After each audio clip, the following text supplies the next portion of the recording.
Hi, everybody. Welcome back to another fantastic virtual tasting with Becker Vineyards.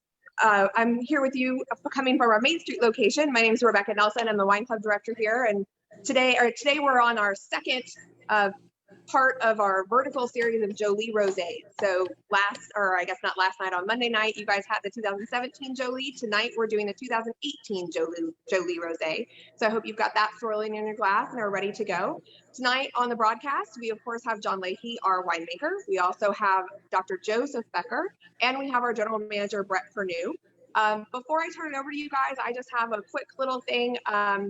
Maybe you haven't heard, but the Midwest got really trounced by a storm this week, and that's where my whole family is. So if everybody could just send a little extra love to the Midwest, I know they'd really appreciate it. I hope everybody enjoys the tasting tonight. Cheers, you guys. Cheers, Rebecca. Thank you for that introduction, and we definitely will be thinking about your family and wishing them all the best. Joe, would you care to join us and lead us off with a few words, sir? I would love to. I thought I would do things just a little bit differently this week because I'm a parent and school is starting, and my brother is a teacher, and an amazing one at that, one that won the had the yearbook dedicated to him in his first year of teaching, but also that with everything that's going on with the coronavirus and the uncertainty of kids going back to class, I just have to say that I personally wanted to thank all of the teachers that are out there and people in education that are preparing for this, that are doing their best to prepare for this. Some of them are braving and having to go back and be in the classroom. Some of them are having to do this from home. And I can just say that as someone that is a physician, the impact of a great teacher has had a profound effect on my life. I could list any number of them, from my chemistry teacher, Mrs. Brown, in high school, to my 5th grade teacher who taught me Latin, Mr. Campbell, to Mrs. Clark, who taught me French. But I wanted to thank everyone for that. And then I brought, I have my director and my assistant director. So first I'm going to turn to my 8-year-old Nathan, who wants to say something that he's thankful about with his teachers. I'm thankful that they made time for me, and that all that homework that they actually gave me paid off. So. And then thank you, Nathan. And then Nolan, you're up. What are you thankful for?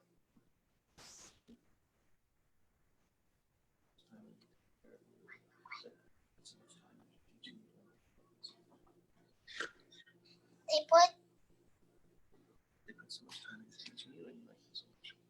put so much time into teaching me, and I like them so much. All right. Well, thank you guys. And I just wanted to raise a cheers to all of our teachers and educators out there. Cheers. I'll toast to that, Joe. That's awesome. That's great. So, Bret, what are you thankful for, buddy? Well, my son is leaving to go to college on Friday, so I don't know if that's to be thankful or just glad, but it is neat that, in his case, that they're going to go and actually have class, and Right. Some of it they say is going to be a little bit online, but at Carleton State, they're going to have 90% of their classes are in person. So when you're going to be a mechanical engineer, it kind of needs to be a little more hands-on, I think, too. So. Yeah. Joe and I are on different sides of the spectrum. He's still got the little kids. We are. Yep. Well, I'm thankful that I know that all my teachers from years past are thankful that I'm no longer there. Well, listen, so I want to welcome everybody for the 2017 Jolie. If you haven't done so yet, please pour yourself a glass, give it a little swirl, a sniff, and a taste, and we're going to jump right into this magnificent beast. Hey, isn't this the 18? Is it? Yeah, that's what I said. No, yeah, you're right. 18. We were just talking about the 17 before we went on. Yeah, so it is the 2018 Jolie, or it should be the 2018. If you have the 2017, go ahead and put it back in the freezer and save it for Friday. But oh, and so Joe, what are you getting on the nose? I'm actually getting, compared to Monday, I'm getting just a little bit more of a floral note, and a little bit, maybe a little bit more raspberry and less of the strawberry note that I got from the other night. Mm-hmm. All right. So Yeah, I agree. I think the brightness it's a little brighter than the previous one. Yeah. Being a year younger, it should be, right. The varietals in this are still going to give us that strawberry, cool kind of melon, that's what I get. yeah, well, we fermented a little bit of this in some 1 and 2 year old oak as per standard on some of the rosé program. We just a touch, like 4 barrels out of the whole thing. I swear to you, I get hints of vanilla on the back end of the notes on here, which is really intriguing to me. Because now I'm starting to think of strawberry shortcake, and not the doll, but the dessert. There is a couple of family members of mine, that aunts and uncles, that can make a good strawberry shortcake. Yeah. Well, we will get into that in a moment. So I wanted to encourage everybody to go ahead and type your answers up and see what we've got going. Somebody just said for me to report to the principal's office. Nope. The internet meme from when we first shut down, that one of the students, when we were doing distance learning, one of the students was ejected, and 2 of the teachers were fired for drinking on the job, I think is going to become more relevant again. Right. Well, I have a perfect solution. If you take your bottle, keep your bottle in one hand and your glass in the other, and you'll never touch your face. Work for me. That's genius, John. Just follow me for more COVID tips. Oh, so Bret. Sorry. I'm a little punchy. I was up at 5 o'clock in the morning. Do you know the sun's not up until 6:15? Well, there was a just to sidetrack. So there was a beautiful meteor shower last night. Yes, there was. And actually you could see it early this morning. I was out spotting rows for the harvester in the vineyard, and we had perfect clear skies, and I got to see several. Yeah, I took Nathan, my 8-year-old, out at about 2 a.m. He wanted to go see it, so we woke up and went and looked at it. Fantastic! That's awesome. Yeah, that was a lot of fun. So we harvested our Petite Syrah today. Keep everybody abreast. We got 17 tons, and it is the darkest, inkiest red. It looks beautiful. So Bret, I think we made the right call on pulling that. Absolutely, yeah. It just tastes great. What were the numbers you guys got on that? Just about to say, I didn't get the preliminary numbers before I left the winery. Rachel was still working on them. We'll just say 25. I don't know. I don't want to hazard a guess and be completely wrong, but I'll bet we're north of 24. So on there. So I want to dive into this because we have, Bret, you were talking about, there are 10 different lots of wine in this. Mm-hmm. Do you want to take us on the breakdown? Do you have it in front of you, or do you want me to do it? Yeah, I've got it. As far as the top varieties, it's 30% Cabernet, 25% Malbec, 16% Petit Verdot, 15% Petite Syrah, and 14% Zinfandel, and that came from 10 different vineyards. Canada is listed on here. Our estate Petite Syrah is on here, which you mentioned that we picked today. Mm-hmm. And when it was hitting the into the hopper today, it was pretty black and inky, looking like Petite Syrah should be. And again, you're talking about why do we bleed a percentage of this off? I don't know how much Saignée you took out of that tank, or if you're going to divulge the right amount, but he probably took 500 gallons out of it. He'll tell us he took 50. Yeah, right. No, Brett, what did you say the primary grape was? It's primarily Cabernet, 30% Cab and 15%, or 30% Cabernet, 25% Malbec. So, are the top whose Cab is this predominantly? Do we know? It was Canada. And ours. And Talent. Uh-huh. I'm sorry, our Malbec. Yeah. Yeah, it's just Canada Talent. Yeah, 25% Canada Cab, 20% Canada Malbec, 10% Estate Petite Syrah, 14% Jet Wilmette Zin, 6% Petit Verdot from Farmhouse, 5% Petit Verdot from Talent, 5% Cabernet from Talent, 5% Petit Verdot from Talent, 5% Estate Malbec from Becker, and then 5% Petite Syrah from Talent. So what's weird is that it's 10 lots, but it comes together that, and again, when we're doing these, we're Saignée, and that's where it's coming from. Yeah. So back to your original question, we took about 300 gallons of Saignée off the Petit Syrah today, but we took it before. So we took it early in the process. So it's very, very light colored. Yeah. So if you would let that set for 6 hours, or if it had to drive itself from. If it had to drive itself, yeah, from Lubbock, it'd be dark red by the time we got it. Definitely. Yeah. That stuff was red. The absolute florals coming off those grapes today when we were putting them into the tank was amazing. So, and we did a little Facebook Live. Kaylin comes up to me, and says, "We're going to go live Facebook for a couple minutes. Can I follow you around?" I'm like, "Okay." Hey, look, nobody around to tell me what to say. Yeah, we don't have the ability to bleep things out, so be careful. Right. Don't worry, I hardly dropped the F-bomb more than 20 times. So what are you getting on the palate, Bret, and where does it hit you? Well, it hits me kind of more in the middle of my palate, I guess. Yeah. Or, quarter back, it does have some acid. I mean, it's not overpowering acid like you would get in a Sauvignon Blanc, but the acid is still there, but you're getting those fruit notes.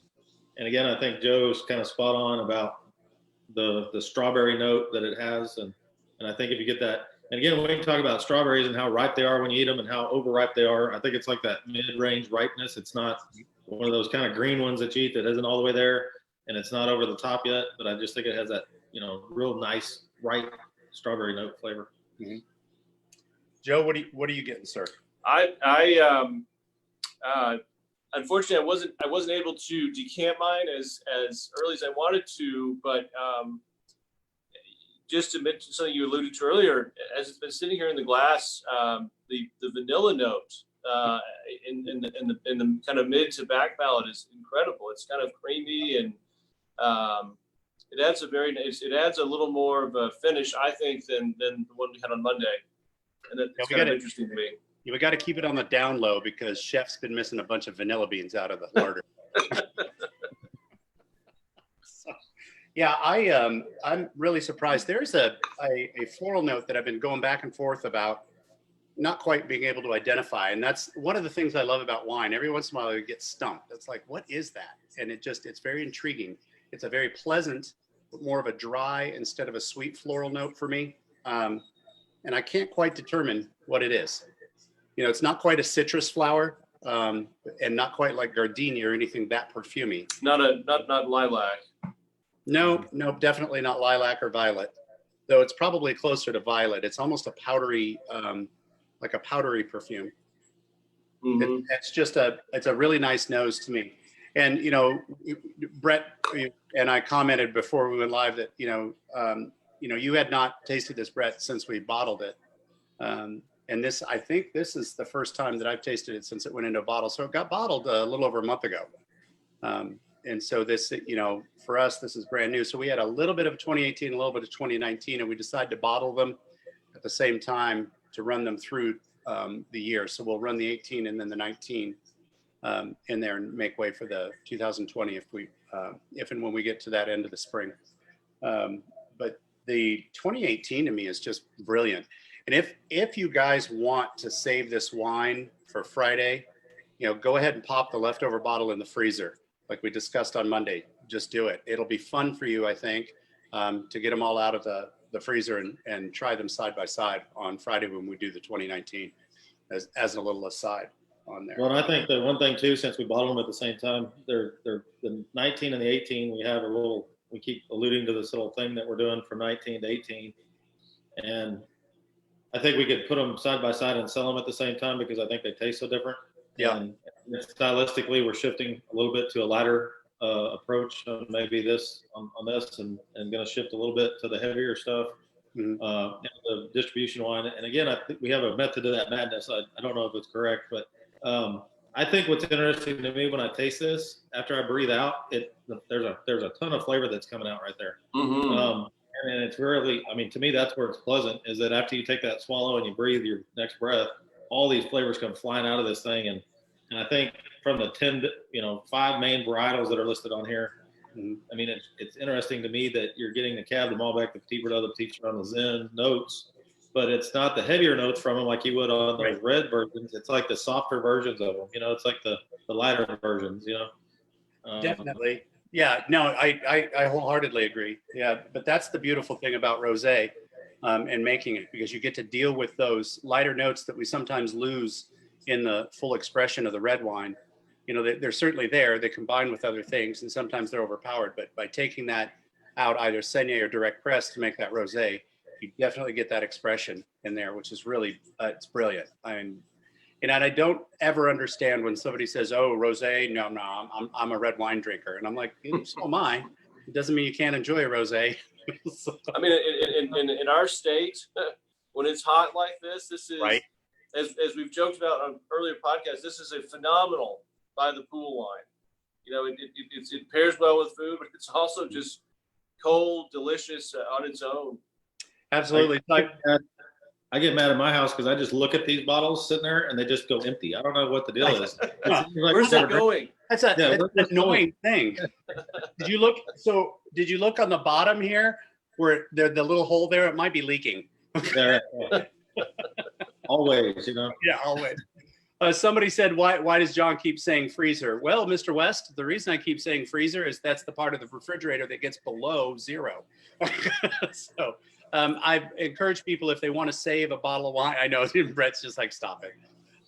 If you want to save your wine for Friday, put the cork in the rest of the bottle, pop it in the freezer. It will save beautifully for a few days or even up to a couple of weeks. You can save a bottle of wine that way and bring it out later. It's a technique that's been written about profusely in decanter. I've seen as an incredible way to save wine.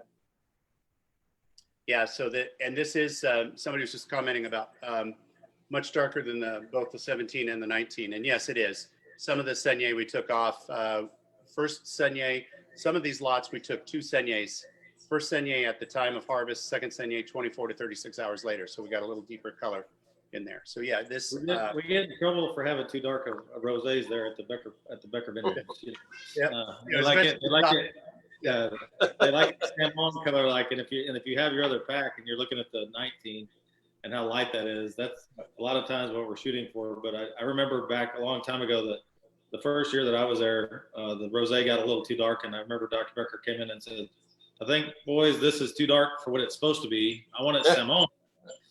And so that's when we were getting the Grenache from Drew Talon, I believe, and so we kind of worked out a deal to where the grapes didn't sit on the ground very long as far as in the bins. That we would bring a wave of them to the winery, press them really quick if we were doing direct press, get them off the skin so it stayed that lighter pink, and then we could always make it darker. But I think our process that we're doing on these with the big reds that are coming in from Lubbock, this is kind of their natural color with about a 6-hour truck ride home, and that's why it's turned a little darker, I think. John, talk a little bit about that. What's the difference in how long the color extraction and all that kind of stuff? And that goes beautifully. Somebody just asked the question. The 18 looks a little darker than the 19 in the bottle. What makes the difference? To answer that question, color makes the difference. See? Oh, jeez. And but more specifically, I can't resist sometimes. It's a fault. The difference, Brett, are the enzymes that are going to work on when we break that skin off the rachises. When we break that berry, those enzymes start to activate as soon as they hit air, and they start to break down the cellular walls in the skin where the color resides. That starts to leach out. So a very natural process. It doesn't take very long to start that process, a couple of hours. So, when we get our fruit off of our vineyard, like say the Grenache in the back when it comes to fruit, and if we decided to make a rosé out of portion of that, we would have the very lightest color possible because it's, a 5-minute tractor drive from harvest to press. When you start talking about even as far away as Mason, that hour and a half makes a huge difference on color. You're not going to be able to lose color. You're only gaining color at that point. So the quicker we can get it to press for a rosé, the better for color, for that light color. Ideally, a Grenache or a Syrah will look almost muddy brown when it comes out of the press. So when you squeeze that fruit, it will not look pink. It will not look red. It will look like muddy brown, like oxidative white wine, that muddy brown. And then when it settles, all those solids go away, you'll have that beautiful gradient of light pink. It'll just, in the glass, it'll just go up from clear to pink in the light. So that's what we're actually shooting for. That's just an enzymatic process. Anthocyanins leaching out into the liquid. So everything we want, it goes back to everything we want in wine comes out of the skin for red or rosé. And I think it's interesting to me too, because this is predominantly the cab that's in here is Mrs. Canada's cab and Drew's, correct? Correct. And Yes. What I always find interesting about that is that both of their cabs have such delicate lighter fruit notes that really seems to lend themselves to this style of rosé. You know, we've traditionally made the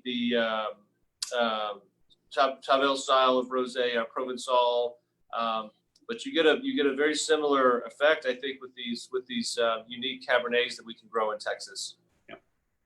I do think so as well, and I think we also get a lot more fruit expression on the Cabernets when they're young. It's just amazing. You certainly get, especially on the mature vines, you'll get that more mature edge, that cola note that we look for when we're tasting out in the vineyard.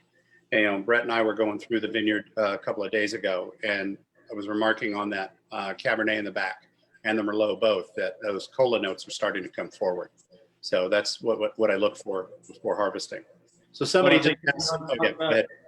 Talk about the, I always get phone calls about, you know, somebody either didn't take a grape from a grower or something happened, and they might have something that is not completely ripe. So like we normally like our Cabernet at 24.5 to 25 bricks, but I always get phone calls. Hey, my Cabernet hung at 21 bricks or 22 bricks.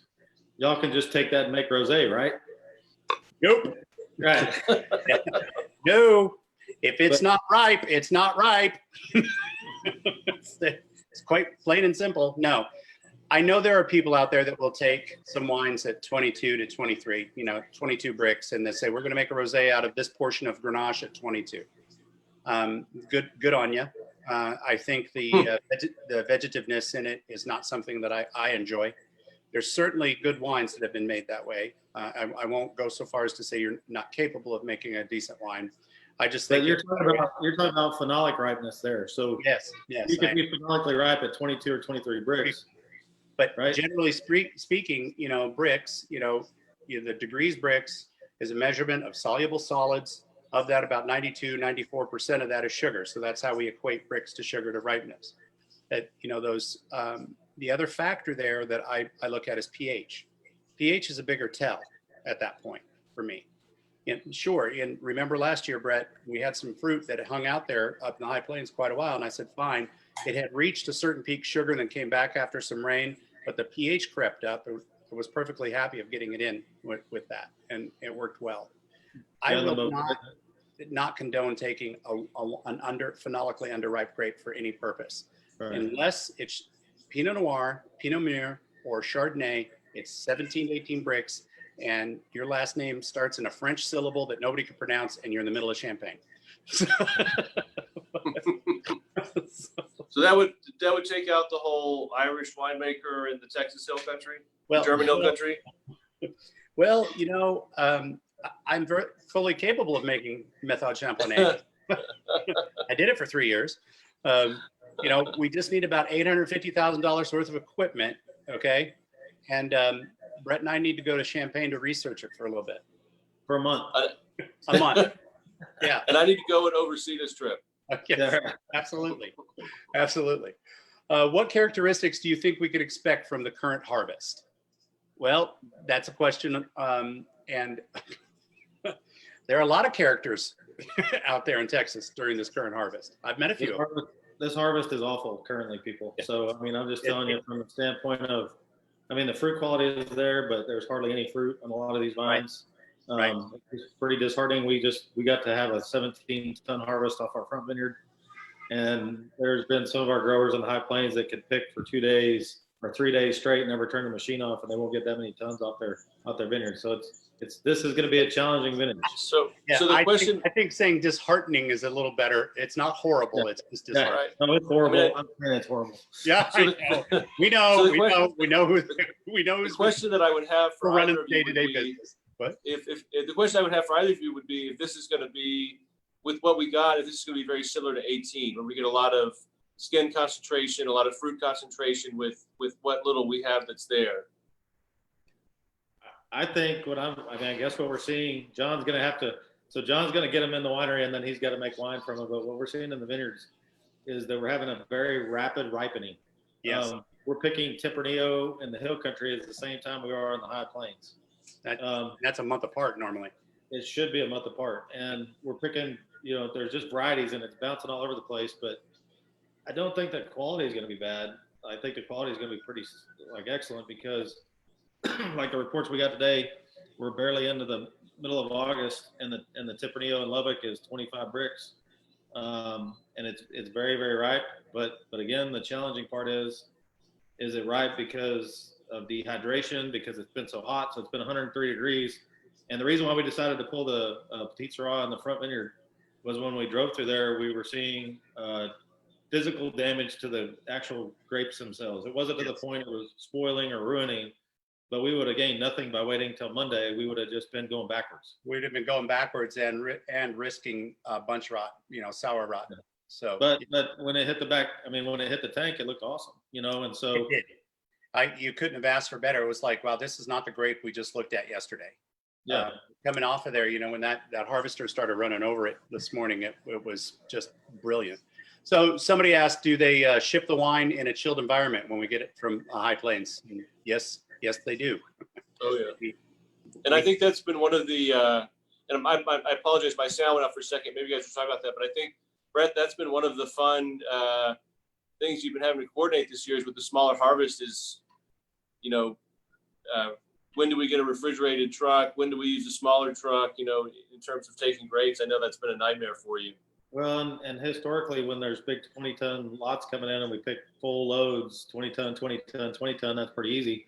It's bad when you have 5 tons and there's 4 of them and you're trying to coordinate 4 growers, 4 harvesters, 1 truck, 1 winemaker, I have a pretty strict rule that I don't ever combine 3 of those things that don't have to be put together. So 2 is okay. 3, not so much. Yeah, and every time I've ever tried to put 3 lots on a truck, one has blown a hydraulic hose or blew a tire. It's just not a good idea to do it. So we're having to deal with.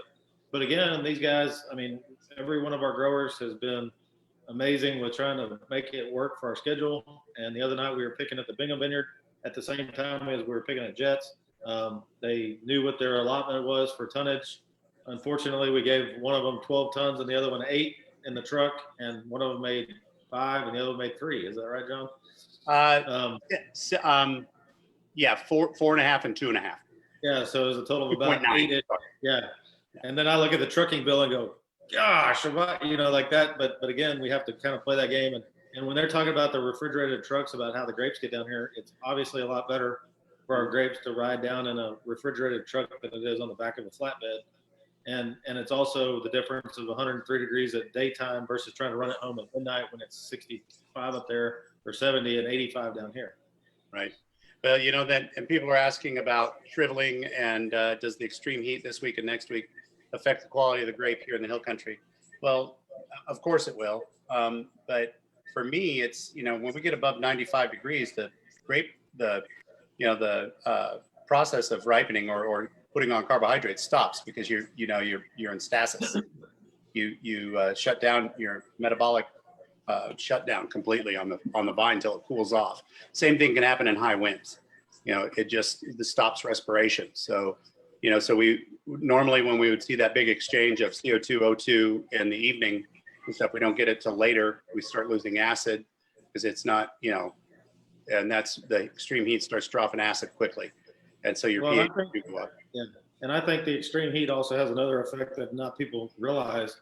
when you have no rain for everything else to be green, the birds are trying to live, the deer, the rabbits, the coons, the pot, whatever that animal is, there's no water. And so when it's dry like this, we end up spending a ton of money fixing emitter hoses because the coons will come in the vineyard at night, chewing on them to get the water to come out. And then we spend $1,000 fixing a hose.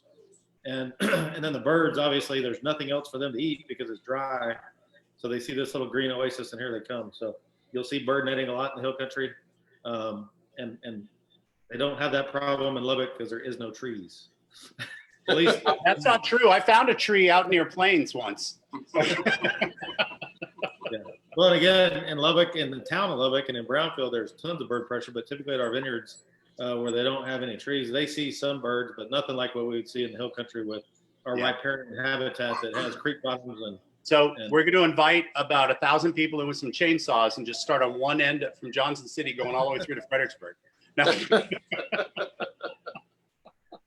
Okay, now that the Greenpeace is going to be coming to my door. So let's get back to the wine at hand. There's our harvest report, and spoken like true farmers. Miserable. Miserable but great. Miserable but great. Yeah. And we want to do it again next year because it's so much fun. And you said that with a smile. So, well, listen, it's time to pair with food. So on a happier note, so Joe, what would you pair with I have a couple thoughts here. First is, as I alluded to earlier, this is another wine you'd want to pair with the second glass. Just either sitting inside, sitting in the pool with a nice cool bottle of Jolie. And then as far as my food pairings go, I have to tie this into the theme that I started, because I think, or the theme that I started this virtual tasting with, because I think that you could make a case to pair this with lobster. And so just another teacher story, just to show my appreciation for the amazing teachers that my children have had. A few years ago, when my 6-year-old was in preschool, I had a wonderful teacher from Cuba named Miss Isabel, and she brought her teacher's aide out to the house. And at the time, my son Nolan loves Batman, and the Batman Lego movie had just come out, in which Batman comes home and eats lobster thermidor. So there's this 3 or 4-year-old kid, and the teacher says, Nolan, tell me about yourself. What's your favorite food? So he goes upstairs, he puts on his Batman costume, and he comes out in a deep, throaty, raspy Batman voice, goes, "My name is Batman, and my favorite food is lobster thermidor." And the teacher was just like, where did this 4-year-old kid learn to eat lobster thermidor? So, but just thinking about teachers thinking about that, I actually think you could have a nice lobster dish with this. Okay, I want some lobster thermidor now. As a matter of fact, I think we need to get Chef to cook it for us for Saturday. That sounds like, Chef, are you listening? Yeah, right. Somehow I think he's probably already got Saturday planned. I bet he does. Okay, so Bret, what about you, sir? I'm digging lasagna with this. I don't know why. Chris makes amazing lasagna, and as long as she doesn't change the recipe from what it's supposed to be, from the way she's been doing it since we got married. But it was funny. I was telling a story about, somebody asked me, well, you've been in the wine business for a long time, and I said the craziest thing about being in the winery has been how much it's kind of toned my taste buds and my nose. And you can walk in somewhere and it's you're supposed to walk in the winery, it's supposed to smell pleasant. You don't want to have off odors, all this kind of good stuff. But about 5 or 6 years ago, I walked in the house and she was cooking lasagna, and I smelled it, and I, not even seeing it or anything, and I said, "Why did you change the lasagna?" And she goes, "I don't know how you know that." And I said, "Well, because I could walk in and I could smell it, and it wasn't the regular one. It wasn't as good as it was supposed to be." And I said, "Please don't ever mess with that recipe ever." And since then, we've had the same one. So that's what I would pair this with her lasagna. That sounds wonderful. I think for me, pad thai, the Thai noodle dish, goes really well with rosé. And I've been on a kind of a Thai food kick lately. I think a shrimp pad thai would be great. Shrimp pad thai. I just like the straight pad thai or the pad mai cow. I can't remember how pad mai something. Anyway, the spicier version with no meat in there, just the sliv veggies and cilantro, tons of cilantro. Cilantro goes very well with this. Anything with cilantro in it goes very well with this. But man, now you got me on a lobster kick, Joe. Thanks. Lobster ravioli. Thinking about what Bret was bringing up. Yeah, that might be good. But, I'm thinking with ravioli, it's got to be a butternut squash in a brown hazelnut butter sauce. Yeah. So Touche. Brett's just like, give me a steak. Don't screw up Chris's recipe. But that lasagna sounds great too. Okay, so we obviously have a wine that pairs with a wide range of dishes here. Very versatile. So yeah, absolutely. All right. Well, I think we've got our food out of the way. So for the folks that are going to be joining us on Friday, we're going to be doing the 2019 Jolie. For those of you who are joining later and asked a few questions about the freezer, and I'm sorry if I didn't get all the way back to them, you can put this bottle in the freezer and hold it for a few days. You could actually put wine in the freezer for a few weeks and it will hold. Just put the cork in the bottle and pop it in there. Provided you've already taken some out of the bottle. If you haven't, it will push the cork out. But, if you've opened the bottle, and it will keep in the freezer. And it's a great way to compare wines or to go back to them if you have a short-term storage issue and you can't preserve the wine with an inert gas. It's a very acceptable way of doing so. So Brett, what do we have on for next week? The vertical. Well, that's what I was just getting to. So the Canada, we're going to do a vertical of the Canada Chardonnays. Wow. Next week. So it's Canada and Talent. I'm sorry, Reserve Chardonnay program from the last 3 vintages back. And to be honest, people, like I'm having to go to the cellar and try to find stuff because we don't want to repeat these very much. And if anybody has any suggestions or recommendations, I will gladly go down there if they have a favorite. I know that there's some 2012 Raven and down there that we have a quantity that we could release a couple, maybe 100 of. And I think just to come back to the Chardonnay for a second, I think that's going to be a really fascinating vertical because, John, one of the things that we've been able to explore, or you've kind of taught us, is sort of the evolution of how long we're able to age our Chardonnays, a lot of our whites in barrel, beyond the traditional 7 or 8 months that we've been doing and with our Texas white. So I think that'll be a cool, interesting vertical to explore with the barrel program. Yeah, I've only had to arm wrestle your dad for every extra week, so.